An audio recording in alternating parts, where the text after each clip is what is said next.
Welcome back to ParanormalNL Podcast. That's PNL Podcast for short. I'm your host and founder, Jen Nosworthy. Thank you for tuning in to UPRN, United Public Radio Network, 107.7 FM in New Orleans and 105.3 FM Gulf Coast. I've got a special guest from Newfoundland and Labrador, Canada tonight, waiting backstage, who I'll bring on shortly for this UPRN segment number 18 with ParanormalNL Podcast. Now, our guest backstage is just in time for St. Patty's Day. That's right, St. Patty's Day is coming up soon. Here on Monday, March 17th. You better wear some green or you might get pinched.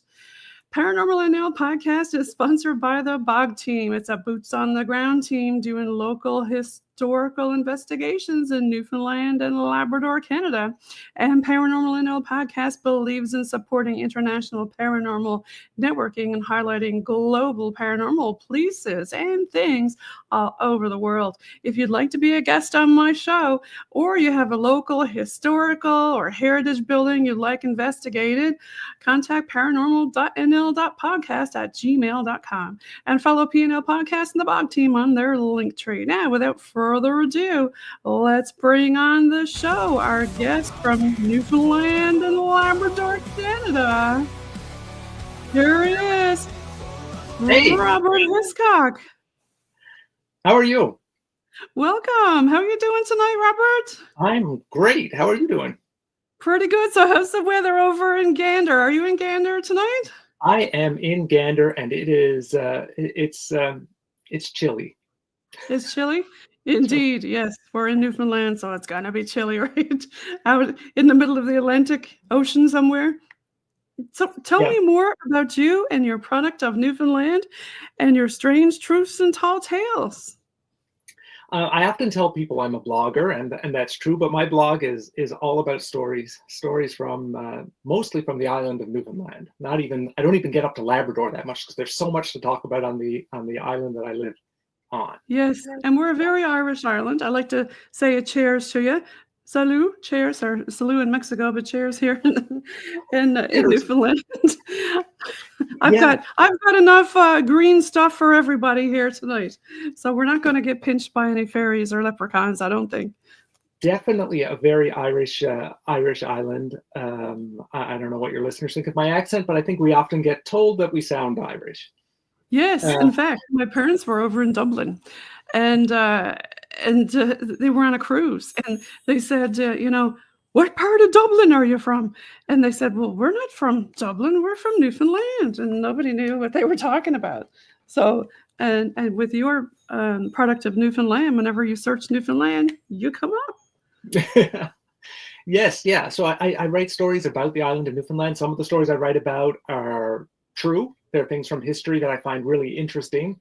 I try to write about them in an entertaining kind of way, and as much as possible, I try to put myself in the place of what's happening in the mind of the people that it's happening to. So I try to make it a bit immediate and fun. Some of the stories I write are totally things that never happened, but we like to pretend happened. So they're the tall tales that I tell. And but I like the history mixed in with the tall tales, though. I love that. I mean, to me, it's a bit of an arbitrary divide, I think, because a lot of the things that we think actually happened, they didn't really happen the way we think they did. Everything becomes a story in the end, and every story is partly fiction and partly fact.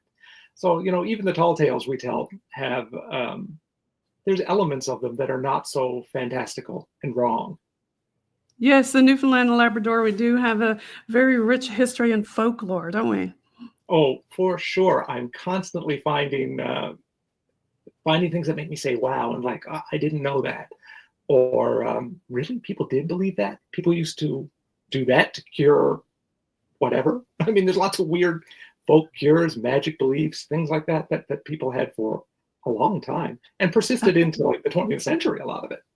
Yeah, I've had a lot of people here from MUN. For people who don't know, listening around the world, MUN is Memorial University of Newfoundland and Labrador, and we have a folklore department. And I've had a lot of different professors and stuff on there, and from ParanormalNL podcast in season 1 and 2. For those of y'all listening on UPRN who haven't heard those episodes yet, and Robert was actually on there in season 2 in 2024, back in episode 4. Yeah, we had a So great chat. that's why I said welcome back to him. But yeah, tell us more. You were established 2003, I want to say. Yeah, I started writing the blog way back then, 22 years ago now. And then it started off as a lot more Newfoundland and Labrador pop culture than it was the stories, although stories crept in back then.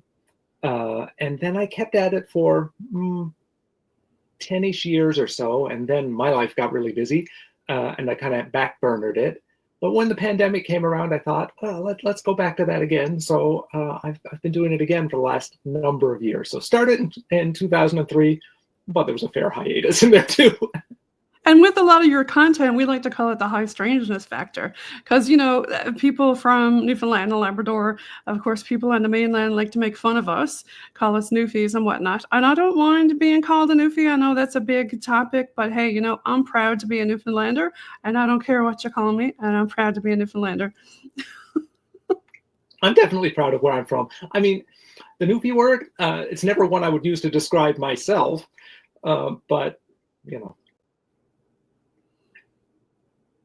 I don't know where to go with that. And you also like music too, right? You do cover some things about music and photography and things like that. Always taking pictures wherever I go. I'm no photographer, but I'm always looking for visual content to support the stories that I tell. So I've always got a camera with me, and I'm taking pictures to back up those stories. And I often say when I'm writing, I'm listening to music, and the music I choose to listen to quite often, because I'm trying to get in the headspace of the place, is music from a local artist from Newfoundland and Labrador. So I kind of have a running list on the blog of some of the local artists that I'm listening to, and I'm often posting recommendations about music that I like. Yeah, we definitely like to support local and promote local music. And our BOG team, Robert Dumond, is the one who had that music earlier. That was on that from the BOG team. What? And we talk a lot about sea monsters and, like I mentioned earlier, folklore, but we also talk a lot of Newfoundlandese, like RDF and Hunitcha. Do you want to talk a little bit about that stuff too before we move along? Oh, well, we totally can. I mean, I have a little. I have a little credo on the foot of my page. I call it a credo, and I say I don't need last names to know who Tony, Marie, and Eddie are, and I can find my way from Happy Adventure to Misery Point in the fog. My morning comes a half hour earlier, and any day without RDF is good. I've seen a mummer, tasted Toutons, and know that bake apples don't grow on trees because I'm a product of this place. And that's why my blog is named Product of Newfoundland, because I am the product of this place. I'm a product of all the stories that I've heard and been told. I said that then because you mentioned RDF, and that's in that. I don't know if your listeners know RDF, rain, drizzle, and fog. If we had an official provincial weather, that would be it. And that's why you see in the background here, down by our Newfoundland flag, all the fog and mist and that's the RDF. We get it all the time. Hey, Robert? We get it a lot. And I often say, it's not, it's maybe not my favorite weather, but this island looks beautiful when the fog is right. Like, I mean, the rocks, the sea, the fog. Well, that's part of the folklore, right? The RDF, the fog and everything, and the sea monsters and all this spooky stories. And we got a lot of spooky stories here in Newfoundland and Labrador. I think you got a few that you wanted to talk about. Oh, spooky stories. There's always lots of spooky stories. I think there may be some of my favorite kinds of things to tell when I come across a good ghost story. I don't know. I'm just trying to think which ones I've told lately that aren't my favorite. Well, you mentioned sea monsters earlier. I told one recently, a true story. This is a historical fact story, that there was a guy he lived in a place called Harbour Buffett in Placentia Bay on the Avalon Peninsula. And he was out squid fishing one summer night, him and a friend. They were in separate small boats. Now, we're talking about something that happened quite a long time ago now, about 2 centuries ago, really. And as they were getting further and further from each other, the one man looked back to check on his other friend, and all that was left of his boat were splinters, just splinters left of the boat.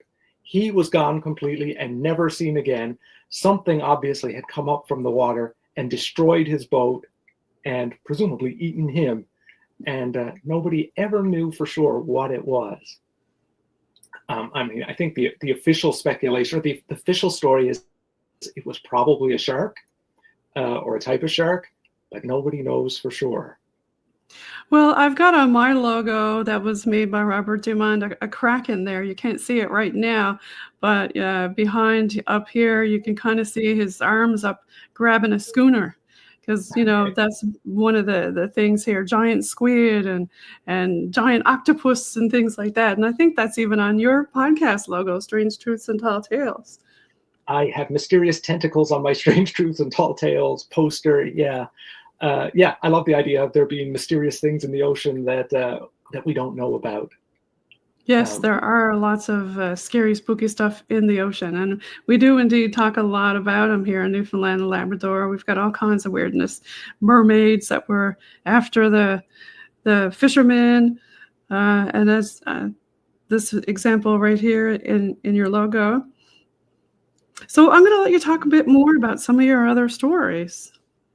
Well, have you ever talked about what I call Newfoundland's most famous mermaid, the Richard Whitburn mermaid from the 1600s? No, tell us about that one. Well, he was, I don't know if we should call him an explorer or a very early colonizer, probably a little bit of both, but he came to Newfoundland and he wrote a book about this place, which was basically, it was a bit propaganda-ish, trying to get people to settle here. And he told lots of things about the island, but one of the stories he ended his book with, his book was called A Discourse on Discovery, was about something he'd seen in St. John's Harbor that he had to admit must have been what people called mermaids. He described it as a blue-haired creature. It came into the harbor. It tried to climb into several boats, but they had to bop it on the head to keep it from climbing into the boats. And it eventually slipped below the waves and was never seen again. Blue hair now. That's an interesting one. I've always heard mermaids like Ariel and everybody, you know, with the red hair. The blue-haired one is an interesting one. Most people want to say, or people say that what he was probably describing was a seal. But I think those people must never have read his book because he talks about seals throughout the book. So he obviously knows what a seal looked like. So it couldn't have been a seal. There's also the outside possibility that he wasn't being completely honest about it. And maybe he was into tall tales too. I don't know. Well, there are blue sharks that are out about. But they don't try to climb into boats. No, they don't have arms and legs. Unless they're really hungry and they do the air jaws and jump up on your boat. Yeah. So I've got a story about that on the blog if people ever want to get the full story of Richard Whitburn's mermaid. But yeah, that's on the website a couple of years ago. Yeah, I love a good mermaid story. And we've got the mermen calendar here, don't we? The merbuys, yeah. Merbuys, yeah. That's a local thing too. Yes. We have a whole local language that will confuse many of your listeners. Indeed, like the Hunitja we talked about earlier. Yeah, well, I mean, I use that. I call my website, one of my subtags for my website is the yarns that knit you, the stories that make up who you are. Because who knit you here is a way of asking basically who your parents are, where did you come from, who made you. So yeah, my story is the yarns, the stories that knit you. Yeah, a lot of people wonder about that, you know, and they say, what does that mean? Because we'll get to talking and we'll forget, because we'll say some Irish stuff, or shall we say some Newfoundland stuff, and people will be looking at you. It's kind of strange, right? Especially to come from a ways and be like, what did they just say? Because well, we glossed by Toutons and mummers earlier. Your listeners probably know mummers. You've done stories on mummering. Yes, so yeah. Familiar with the mummers. I've had Bud Davidge on in season 1. Right, right. The man himself who wrote the song. Yes, Mummers. Any mummers allowed in? He has done a lot for mummering. Yes. I've often said, you know, if he hadn't written his popular Christmas song, Any Mummers Allowed In, I don't know if we'd be talking about mummers nearly as much today as we do. He really brought it into sort of current cultural consciousness, I think. And for the folks listening from around the world, if you're not quite sure what a mummer is, do you want to explain that a little bit, Rob? Well, I wrote another post. It was called The Many Mummers of Newfoundland. So mummery is a really diverse tradition, but at least in the way that I think we remember it most now is it's a Christmas tradition, usually started on Boxing Day here in Canada, the day after Christmas Day, when people would dress up in costumes to disguise their identity, and they would travel in small groups from house to house, visiting people they knew, having a little bit of a party while the people in the house tried to guess who they were. It's a little bit like trick-or-treating meets... But it involves hot toddies from Nain, right? If you don't know what a hot toddy is, it's usually liquor. Trick-or-treating meets Mardi Gras, maybe. I mean, there was a real celebratory kind of consuming alcohol, right. Dancing, music, all of that stuff. Yeah. But it took a wrong turn at one point, didn't it? Oh, it took wrong turns at many points, but yeah, there was a famous mummer murder that probably greatly contributed to mummering being made illegal for quite some time. I mean, some people took advantage of the fact that they were in costume sort of to settle scores. So they would dress up and they would see somebody that they had an axe to grind with, and they might start a little bit of a fight or something. And in one case, in I think Bay Robbers, it went a bit far and someone died, and then there was much outcry about mummering. But the truth is, mummering had always been sort of associated with a lot of violence. So while the murder might have been the straw that broke the camel's back, it was already seen as a problem by the time the murder happened. Yeah, if a normal person saw a mummer on the street, they'd be thinking, "Oh my gosh, that looks like something from a horror movie," or because people wear like all kinds of bags over their head, and Mummers are scary. Yeah, it's scary stuff, right? Yeah. Even when it was going well and people were being friendly, it was kind of scary. I mean, I think you have to understand back when house-to-house mummering was truly something that Newfoundlanders did. Most of the people that did it lived in small, rural, fairly isolated communities. So when you let these strangers into your house, out around the poor communities, when you let these strangers into your house, you were pretty well assured these were your neighbors and family members. It was just you didn't know which one. So you weren't worried about who you were letting in because you knew it was the people you interacted with and thought well of all year round. So it was just a game to figure out who they were. But as roads traveled through the island and people could move from community to community much easier, mummering became less and less of a thing because I think it legitimately became scary. Right. Yeah. When mummering was violent, as I said a minute ago, that was sort of a bit of a different kind of mummering, because mummering used to happen as almost street festivals now. Now St. John's holds a mummering parade every year. Yes. For Christmas. Yeah. There was one over in Bowring Park we went to, and they had all kinds of crazy costumes, even people with T-Rex outfits on and stuff. It was more fun and family related nowadays. Yeah. But I guess if I was just going to say, that used to be what mummering used to look like for some people. So when that violence happened, it was more of a street festival. The house-to-house mummering might have been violent sometimes, but that was not, generally, I think that was a safer form of mummering. It was sort of the street party version of mummering that kind of got out of hand. Yeah. Sometimes it's a little bit different out around the bay because everybody knows each other, right? But in town, you're like, who's that? I don't know, right? Let me ask you. I ask this to everybody on my podcast, basically. Do you celebrate Tibbs Eve? I didn't because I grew up in Mount Pearl, and Mount Pearl, my father used to call me a bush bunny because my father grew up in St. John's, and Mount Pearl was like almost considered not out around the bay, but close enough to the overpass, right? So, no, I didn't because I was, I guess, more of what you call a townie than a bay person, right? So I've noticed a lot of people from out around the bay moved into East Coast Avalon. And now Tibbs Eve is heavily celebrated here in East Coast Avalon. I think Tibbs Eve has never, ever been bigger in its in its existence than it is now. I mean, I think the popularity of it has exploded in the last, probably since social media, really. I think people talk about it more on social media. I agree, yes. And I think I hear a lot of people making fun saying, hey, if we get any more people from out on the bay over in the East Coast Avalon, she's going to tip off and crack off and float away out in the Atlantic. Yeah. You know, talking about the weather, I think you wanted to bring up something about Sheila's brush. Isn't that kind of Right. Irish? That's a good St. Patrick's thing. I think Sheila's brush is pretty much a Newfoundland thing. Sheila's brush is a storm, really. It's a storm believed to happen every year in Newfoundland right around March 17th, St. Patrick's Day.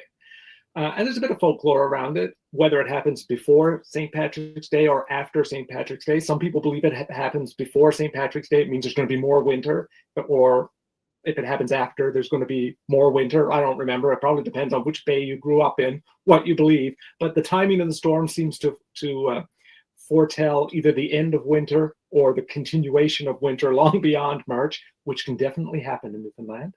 Oh, for sure. Sheila, yeah. So, I mean, it's a storm. And I think that it's a weird name, obviously a weird name. But back in the day, a brush in Newfoundland really was just a synonym for storm. So it's a different way of saying Sheila's storm. The other interesting part is, who is Sheila exactly, and why does she have a storm? Yes, because in Australia, Sheila is a girl, right? Yes, yeah. Well, I mean, I think, I don't know that anybody, I've done a lot of reading about this. I think it's fair to say nobody exactly knows who Sheila is. There are different legends. Most of the time, people connect her to St. Patrick. Sometimes they say she was St. Patrick's girlfriend or wife, and the storm has to do with her being dissatisfied with Patrick. For a long time, people in Newfoundland, and I think Ireland too, used to celebrate Sheila's Day. It was the day right after St. Patrick's Day. So I think Sheila's brush probably just got its name because there used to be a storm, or if in Newfoundland, there often is a storm in mid-March. So people started associating the storm with that day, and it just got the name. Just like there often seems to be a storm in Newfoundland right around Valentine's Day, and we all kind of just wait for that Valentine's Day storm. Right, yeah. So Sheila's not some Mrs. down the road or something. Doesn't seem like she was a Newfoundlander, no. I think it goes back to the Irish roots of St. Patrick, yeah. 100%. And I mean, if you want to check out that what the heck is Sheila's brush story on my website, I explain it a lot better than I just did then. And I have several suggestions in that post about who Sheila might actually have been. Yes, and you can go on Robert's website here. Do you want to talk a little bit about that? I'll go back to the homepage here. About the website? There it is, sure. on the homepage. So, Product of Newfoundland, The Strange Truths and Tall Tales of a Foggy Island. That's sort of the name of the webpage. I'm the product of Newfoundland, and I am the product of all these stories I've been talking about.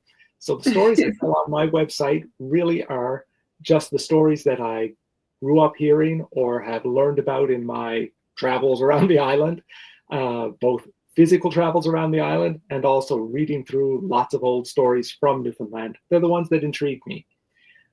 So I tell these stories here and I share them with people. They run the gamut of, like I said, everything from historical fact to things that are definitely not historical fact, but things that people believe. Or sometimes I just write fiction all on my own based on local folklore, customs, and beliefs. You can see a story on the page there, the Little Candlemas Bear, totally a piece of fiction based on the idea that Candlemas Day, Groundhog Day, in Newfoundland, once it was the bear that was used to predict weather, not groundhogs. We don't have groundhogs. I didn't know that. Okay. Yeah, that's not unique to Newfoundland either. That we probably got that from the Europeans, but people here used to foretell the continuation of winter based on whether a bear saw its shadow or not. Okay, yeah, over in Nova Scotia, they got a lobster, don't they? Oh, could be. Yeah, somebody put a hat on a lobster and said, "Okay, this is what we're going to use." I think the Candlemas lore, bear or groundhog in Newfoundland, is pointless anyway. Because if we only got another 6 weeks of winter from here on in, we would be getting off light. winter always extends 6 weeks past February 2nd. Yes, we do indeed love, well, we don't love it, but Newfoundland, our rough, rugged coast, is definitely looks exactly like what you see here in the picture. RDF with snow. All you got to do, they say, in Newfoundland and Labrador is blink. And then what? What happens? The weather changes. The weather changes. We do, and well, I can't complain about this year. This has been one of the warmest, least snow-filled winters I can remember in all the time that I've lived here. I agree, it has. I've had Eddie Shear on, chief meteorologist, on season 2, and it was interesting. He was telling us a lot of different weird and scary and horrific weather patterns here in Newfoundland and Labrador. Oh, one of my favorite weather-related stories, I suppose, is the Newfoundland, sometimes called the Independence hurricane, depending on where you work, if you're in the United States, of 1775. And it swept up here and it killed thousands of people who were fishing in the migratory fishery in Newfoundland. And that has been linked to a ghost story, the story of the Hollies, that there are ghosts. The Hollies? Is that what you said? Yes. Okay. Yeah. Are you familiar with the Hollies? No, I'm not. Oh, well, they're supposedly the ghosts of drowned sailors that howl when foretelling bad weather. So the ships were sunk in this storm of 1775, and thousands of people died. And from time to time, you can still hear the cries of the drowned sailors, and they're called the Hollies. Some people will even describe having seen the Hollies, but they're more often heard than seen. Yeah, because my great-great-grandfather was a harbor boat pilot, captain, and he was lost in the Narrows there way back in the day, jumping onto another boat. And then my other grandfather was a sea captain. But I've never heard of that before. No, that was I hadn't either until maybe 5 years or so ago, and then I kept coming across references to the Hollies everywhere. It's like, once you know. Yeah, there's so many different Newfoundland sayings, like even depending on what part of Newfoundland you're in, like there's West Coast, Central, and then, Eastern. So, and each different part of Newfoundland talks a different dialect, and with every town you go to, and they have different stories in each town. For sure. Do you have another favorite story of yours that you have? Let's see. What have I talked about lately that I really like?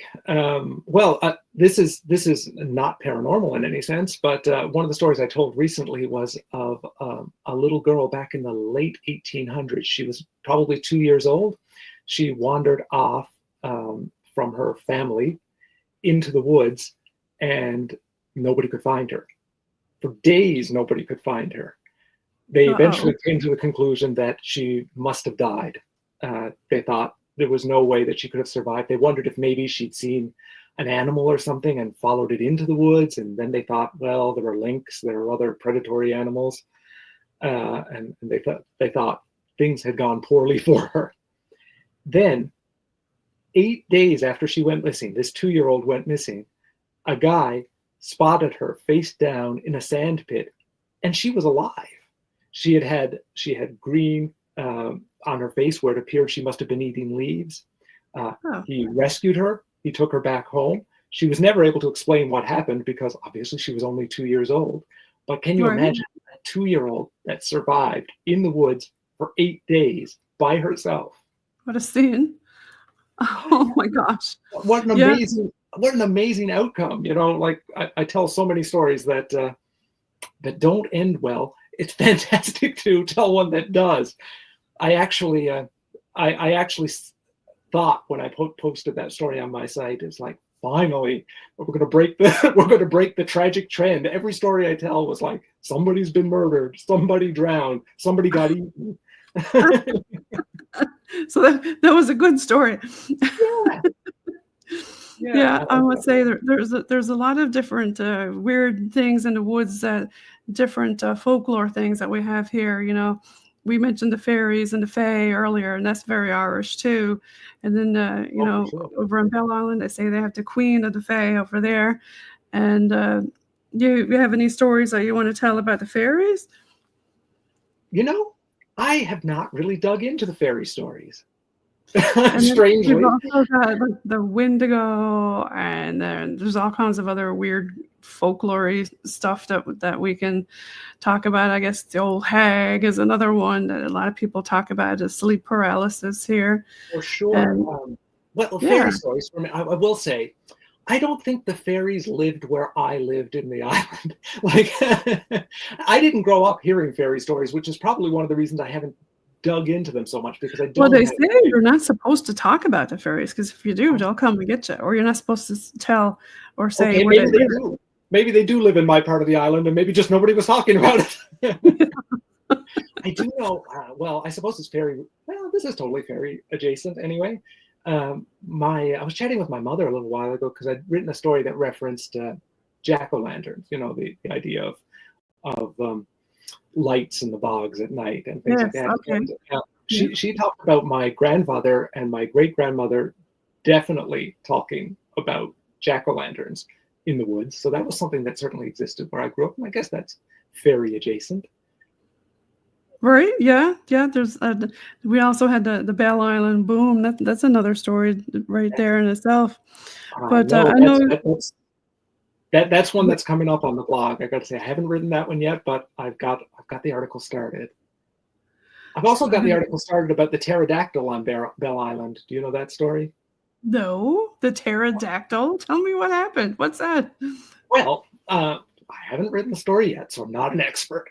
But back in the day, Bell Island has iron mines, right? There's iron mines that go out well under Conception Bay.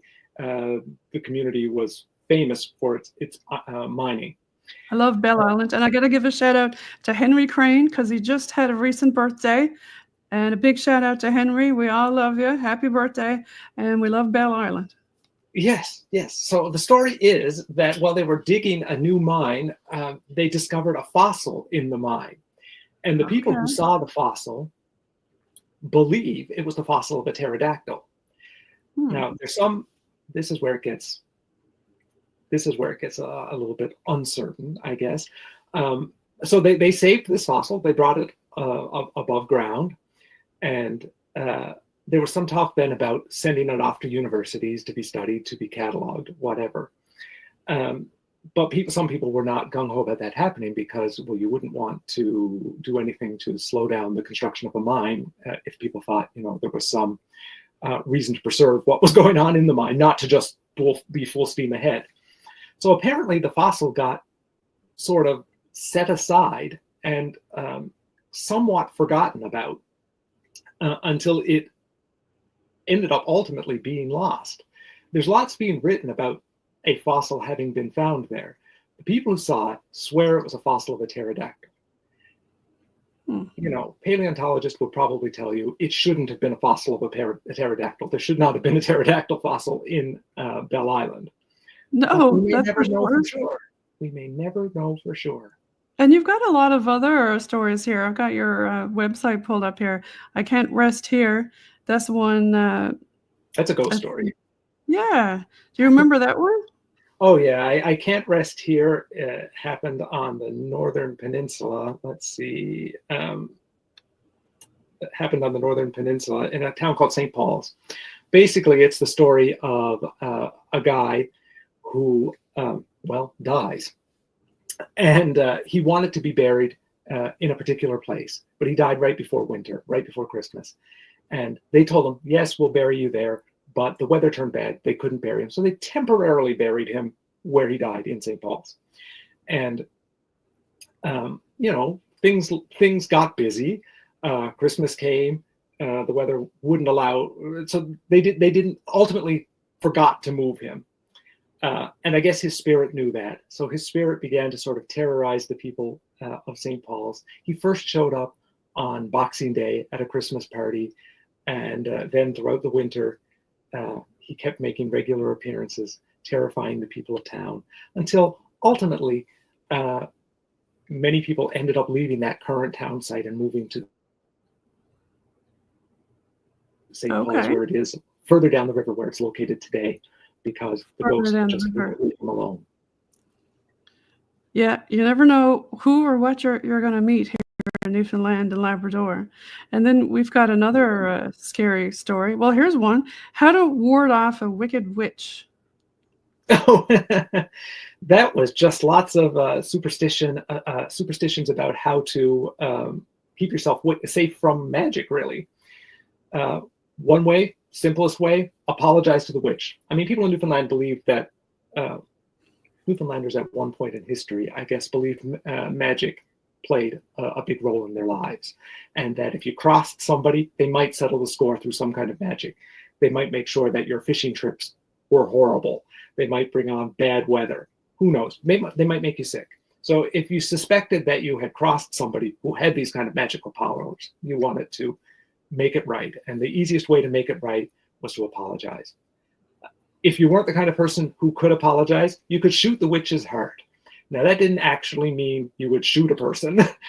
Usually what they would do is they would draw an image of the heart. They might write the person's name on the heart, and they would shoot that, and that would nullify the curse. Okay. Another way to do it is frighten the witch. If you frighten her bad enough, the curse might be broken. And there's a story from Ship Cove, which is near modern-day Portagrave, that suggests that what they did for one woman they thought was a witch, they snuck up on her and basically lifted up her house, her shack, off the ground, and thereby frightening her, and her power was gone. Oh, okay. Yeah, because we did move our houses around a lot here in Newfoundland and Labrador, even across water. Yeah. Now, this one is strange. The next one that I see. Boil urine, yes. You could boil the witch's urine. That was one way of again nullifying a curse. To me, it seems impractical. How do you get the witch's urine? But okay. That you wait by your bed back in the day for a bedpan or something. There's another variant on that to me that seems a little less impractical, and that it involves boiling the urine of the person who's been cursed. But both stories exist. Like I said, I mean, back in the day of chamber pots, maybe it was more possible to get somebody else's urine. I don't know, but I mean, not practical.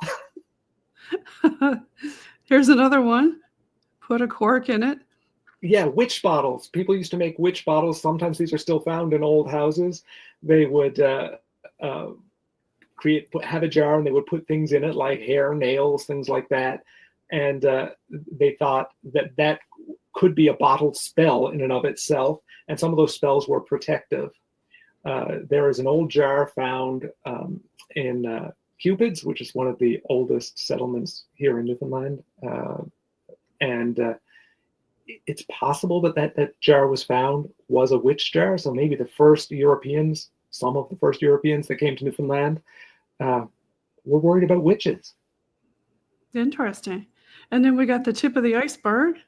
Oh, the tip of the iceberg is not really a thing. It's just that there's lots more witch folklore out there, and I invite people to tell it to me. I'd like to know what magic people have to contend with and how they used to protect themselves from the magic that was out there. I don't know if you've... So for the people listening in the comment section, if you have any witch stories that you want to talk to Robert about, you can put them in the comment section, and you can reach out to Robert. I'm going to take this one off so you can hold up what you got there. It's a book called Making Witches. Barbara Reedy, it's a scholarly work. It's called The Newfoundland Traditions of Spells and Counterspells. It's a great read. She also wrote a great book about fairies in Newfoundland as well. She's a folklorist and well-researched book with lots of good good stories and interesting things about the island, interesting perspectives on. I always love a good book with a good author. What's the name of the author again? Barbara Reedy, I think, Rieti. There you go. Yeah, you can, folks listen, you can check that out also. Do you want to talk a little bit more about some of your other stuff? Sure. Yes, I'm schmoozing around the website here, looking at all your stories and stuff. Now, because you got a blog, but you also got a podcast. So, I mean, there's a lot of content that he has here. If you're looking for some entertainment, you've got the best of both worlds. You've got a blog that you can read, and then you got the podcast that you can listen to if you don't want to read, right? Absolutely. Yeah. So I'm going to go into your podcast thing there and schmooze around there and bring that on the stage. There we go. I cover a lot of the same territory in both. So I mean, there's a lot more stories on the blog than appear in the podcasts, but most of the things that are on the podcast I've written about in some form or another on the blog. Okay. But, so I mean, you can get the core of the stories probably in both, but you'll learn something unique either way you go. Like if you listen to the podcast, you'll learn something that you won't hear on the blog. If you read the blog, you'll get something you didn't hear in the podcast. And then you've also got the pop culture, which is dealing with some of the Newfoundland and Labrador music and film and TV that you were talking about. Sure.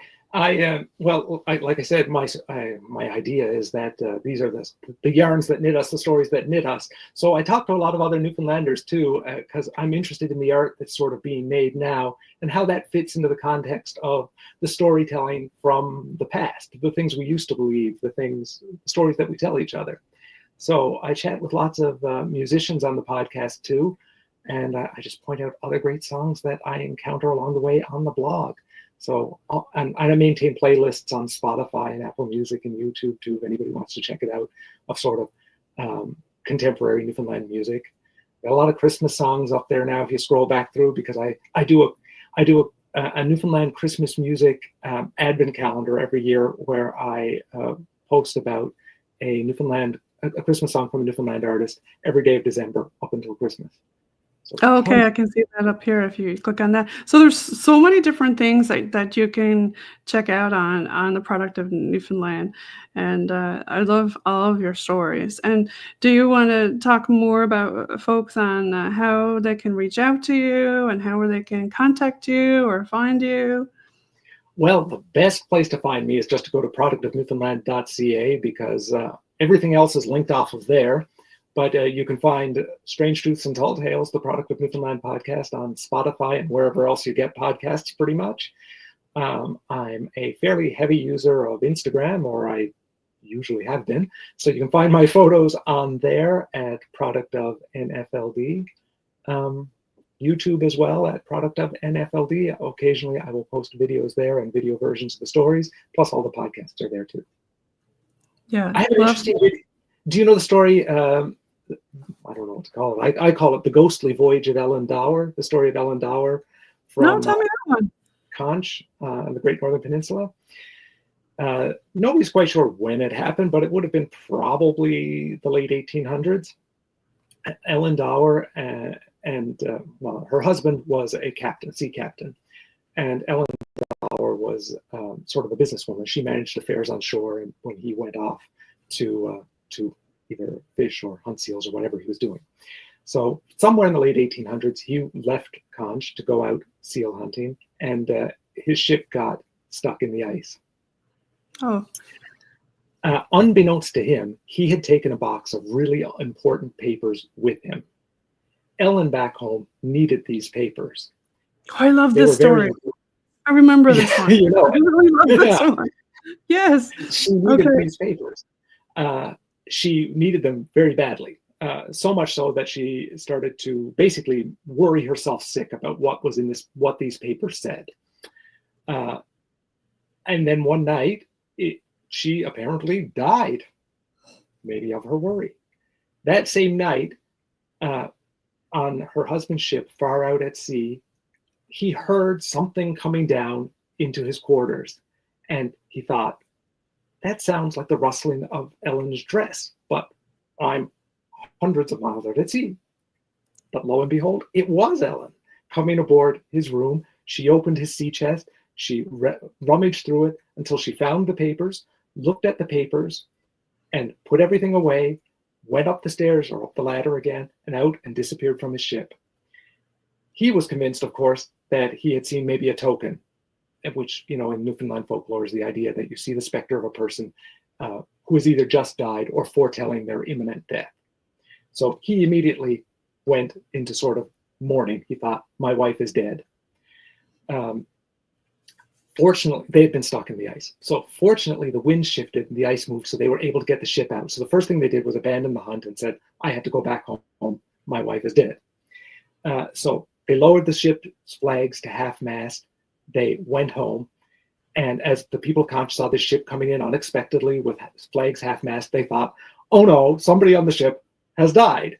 So everybody from Conch rushes down to the shore, expecting to see horrible news. But when they get there, they realize nobody on the ship had died. And lo and behold, Ellen Dower hadn't died either. She woke up from her whatever it was with this remarkable tale that she had traveled from where she was in Conch, across the ice, all the way out to her husband's ship, seen the papers, and I guess that soothed her mind, and she was able to return home, return to her body, and wake up again. She told the people of Conch the story. It's like a busy housewife doing remote viewing. Oh yes, I know where those papers are. I gotta go check the box and see if they're in there where I put them. Sure enough, they were in there right where she tucked them away. And I mean, when you think about it, this story rings true to Newfoundlanders because of all the fishing and the seal hunting we did back in the day. And most of the people were family members were, people on the boat. And when the boats came in, if that like you said was half mast coming in, well, then that was going to be some bad news, right? But it was awesome news, right? Yes, and amazing news. How could you have seen her? Well, the thing that was so wild about the story was the captain's experience that he had related to the crew out on the ship matched the story that Ellen had told everybody of Conch when she woke up from her whatever it was. So from hundreds of miles apart, we had these two stories that seemed to fit together to tell this sort of supernatural tale that defies explanation. What is it? And I love that. It's so cool, right? Yeah, I mean, I've talked to a lot of people who, have similar stories like this, where when you call it a token story, where, they come to the end of the bed and maybe there's they had their rubber boots on and their boots were all wet. And then when they wake up for some strange reason, maybe there's two wet spots there at the end of the bed where the boots were, right? Lots of Newfoundland stories like that. Yes. I mean, storytelling in Newfoundland anyway, and I'm sure lots of other places too, years ago, that was the entertainment. You get around and you tell stories. And I always think too, back in the days of like oil lamps, pre-electricity, things like that, the world was a very dark place, especially in the middle of the winter. Like, there wasn't that much daylight. So there were a lot of shadows. There were a lot of unknowns out there in the world. And it was an awesome opportunity to tell spooky stories because the world was kind of a spooky place. Indeed. And you've got a lot of different Newfoundland stories to tell. And you tell them also with two of your friends. Did you want to talk about that? My dogs make unscheduled appearances in the podcast all the time. I've long since given up on the idea that people will not hear them. I have a black lab and a chocolate lab. And are you going to introduce them tonight? Are they there? No, they're in a different part of the house tonight. I decided to spare you the noise. Yeah, we don't mind a pet coming on. We've had a few on the show or make appearances or say their hellos to us. So what are you going to do for St. Paddy's Day this year? I'm probably going to drink a pint of Guinness. Do you put green in your beer? Do you do that? Do you color your beer? Well, not Guinness, because it's going to be a waste of time. But no, not usually. Put a bit of green in the froth on the top. Yeah, maybe. I know some people, go all out and they had to feed a cabbage and all this kind of stuff, right? Or cabbage rolls, or go all full on Irish, right? Yeah, full on Irish. Yeah, no, I probably won't do that, but I probably will have a Guinness. Guinness, yep. That's one of our favorite drinks here in Newfoundland and Labrador, that's for sure. And we got a lot of other breweries around in St. John's. And out in your end in neck of the woods in Gander, what do you got out there? There is no brewery in Gander itself, but there's Split Rock and Twillingate, which is not that far from here. There's Port Rexton Brewery in Port Rexton, where I spent a lot of time in the Trinity Port Rexton area, so that's a good one. My goodness, I don't know. There are so many breweries in Newfoundland right now, and there's more beer than it's a good idea for me to drink. put it that way. I want to try it all, but I can't. Because it seems like when you talk about Irish, you think about music, beer, stuff like that. It's another good one, not too far from here.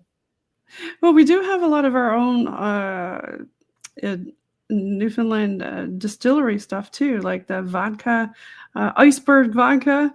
Iceberg vodka. I was given a bottle of fog vodka for Christmas. Oh, okay. Fog vodka. Interesting. Never heard of that one. Yeah. Oh, well, it's made from fog. The water distilled from fog, yeah. Sure, I can make that. Just open it up and close it up. Since we were talking about the rain, drizzle, and fog earlier. And yeah, we got all kinds of different things. And we got cloudberries. They're kind of foggy, I suppose, right? Absolutely. Cloudberries bake apples, as I grew up calling them. I think they taste good, but they're not one of my most favorite berries. I mean, I know I might have to give up my. Did you prefer the raspberry? We got a raspberry bush out in our yard out there somewhere in the woods. My favorite would be partridge berry. Partridge? Okay, yeah, they're pretty good too. Again, a huge chunk of your listeners would have no idea what I'm talking about when I say partridge berry. Lingonberry, I think they're called elsewhere. Yes, yeah, and well, we got some lovely tundra out around here, and up in Labrador too, where you get the blueberries and whatnot. Oh, there's plenty of blueberries here. Amazing in the fall. We got a big blueberry patch out in the woods there too. Yeah. That's your dog calling you. He's wanting to know, Dad, what am I getting for supper on St. Patty's Day? What are you going to feed me? Yeah, well, he might have lamb, so he might be happy with that. Or should I say bangers and mash? Because we were talking about Irish stuff earlier, about different stuff. But tell me more about any sea monster stories that you got. We still got a few minutes if you want to throw in another story. Oh, what is a good sea monster story? Well, I can give you a good lake monster story. I mean, have you ever talked about Cressy? Ooh, yeah, let's talk about Cressy. I know I've had Memorial University of Newfoundland on, but MUNFLA. I've had Nicole on, so you can look her up in season 2, and she talked a little bit about cryptid creatures here in Newfoundland. But tell us about Cressy. Oh, well, I don't know that I have a big Cressy story, but Crescent Lake near Robert's Arm here in central Newfoundland is reported, people have reported there being an eel-like lake monster that people have been seeing for, I don't know, in excess of 100 years now, maybe. It's been talked about as big enough to overturn boats. People tell stories of the lake having a large eel population in general, but there just seems to be this mammoth eel that's lived there that's earned the name Cressy. If you go to Crescent Lake now, it is a beautiful, like scenically beautiful area and rather large lake, and it does closely connect to the ocean. So there is like a river to the ocean. So it is possible that something moves in and out of the ocean into the lake, I suppose. But they have a wonderful model of Cressy on the lake side now, so you can get your picture taken with. That's what a lot of people say about Loch Ness Monster. That at one point the loch was open to the ocean, and now it's closed off. Or of course they talk about the sea caves, and maybe there's a tunnel, and maybe that the Loch Ness got eggs or something down there. Who knows, right? But Cressy, yeah, I can see that happening. We got all kinds of weirdness and high strangeness here in Newfoundland and Labrador. I came across a story. It's not much of a story, but it was a report that was in a newspaper from, probably the early part of the 1900s about somebody who, I think, like wildlife people, government, wildlife, fish and wildlife. Fish and wildlife, fish and game, yeah. Who had spotted some kind of creature in an unnamed pond somewhere close to Gander Glenwood area. That they weren't able to explain whatever this creature was that they had seen. Okay. Another mystery lake monster there. And people love to say that Gander Lake, where I live, the lake here, people love to say that is virtually bottomless. It is a very deep lake. So who knows? So you never know what's living down there, for sure.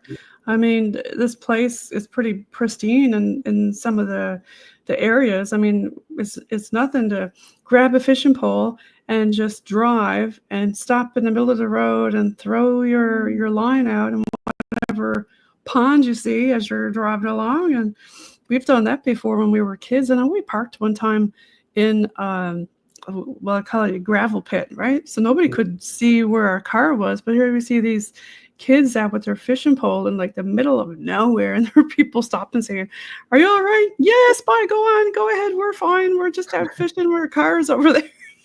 Well, for people, Newfoundland is the population of Newfoundland is very, very coastal. So the interior of the island doesn't have much in the way of communities in habitation or anything. So there's a lot of wilderness. There's a lot of wilderness on this island. Well, a lot of people say that we were part of the Appalachian Mountains, and that they've seen Bigfoot roaming around, other cryptid creatures out there besides the fairies and everything else that's living out there. And now there's also a big cat sighting. And there's a whole Facebook page for that. Big cats in Newfoundland and Labrador. There was a rash of big cat sightings in the town I grew up in, I guess, when I was in high school. I didn't see a panther, but there were many people who I know and trust who will swear to you that they saw a panther. Well, I believe them. Sure, when I lived in Texas, I was out walking one day, and that sixth sense feeling you got, like something is here in the tall grass. I don't go in the tall grass. Well, next day in the newspaper, guess somebody took a picture. Guess what it was? It was a puma. Yep. Yep, there it was, and right where I was standing. So, yep, something was up. I'm glad I left in a hurry. I mean, we really shouldn't have panthers here. Like, we're an island. We know that they're not a normal part of our biome here. No. So if there was a large cat here, it's something that certainly Somebody could have in some unusual way. Pet or brought it in on one of the shipping containers, because there's all kinds of different stories about those shipping containers and stuff and what comes in on them, right? Mm-hmm. So do you have any other things about music or culture of Newfoundland and Labrador, or anything Irish, or anything that you want to talk about on Product of Newfoundland? You can throw it out there. And for the people in the comment section, if you can make comments down there, and if you want to get on Robert's podcast, drop him a line there in the comment section. And do you want to give another shout out on where folks can find you, Rob? Sure. You can, well, again, productofnewfoundland.ca is the best way to get me, but you'll find me at Product of NFLD, Product of Newfoundland, at most social media sites too. So you can check me out there. Lots of stuff on the blog, everything from, like I said, history to weird sightings. I've got, UFO stories, ghost stories, lots of sea monster stories, all that kind of stuff. So if that's the kind of thing that sounds interesting to you, check it out. Yeah, give a shout out to your fans, and then we're going to peace out. I'm going to give a station ID after. All right. Well, thank you for having me back again. I'd like to thank everybody who is interested in this, and everybody who will check out the blog and podcast, Strange Truths and Tall Tales. Well, thank you so much for being on the show today, Robert. We really enjoyed having you back on. And everybody follow Robert Hiscock. You won't be disappointed at productofnewfoundland.ca. And we're coming in at you right now for a station ID. P&L Podcast is sponsored by the Bog Team. And we're streaming on UPRN, United Public Radio Network, on 107.7 FM New Orleans and 105.3 FM Gulf Coast. And UPRN is a 30-year-old award-nominated FM station with a large podcast division that calls New Orleans home. UPRN brings the absolute best productions in various genres, which include, but are not limited to, metaphysical, current events, lifestyle, sports, holistic, politics, and news. But this network also has a wide range of shows that collectively delve into the high strangeness factor, including the paranormal, ufology, cryptozoology, ancient technology, civilizations, esoteric, supernatural, occult, conspiracy theories, the explained, and the out of this world. So thank you again, folks, for listening to ParanormalNL podcast, and Mr. Robert Hiscock from his Product of Newfoundland and Strange Truths and Tall Tales. Thank you. We're going to peace out with a little bit of Bob Teen music.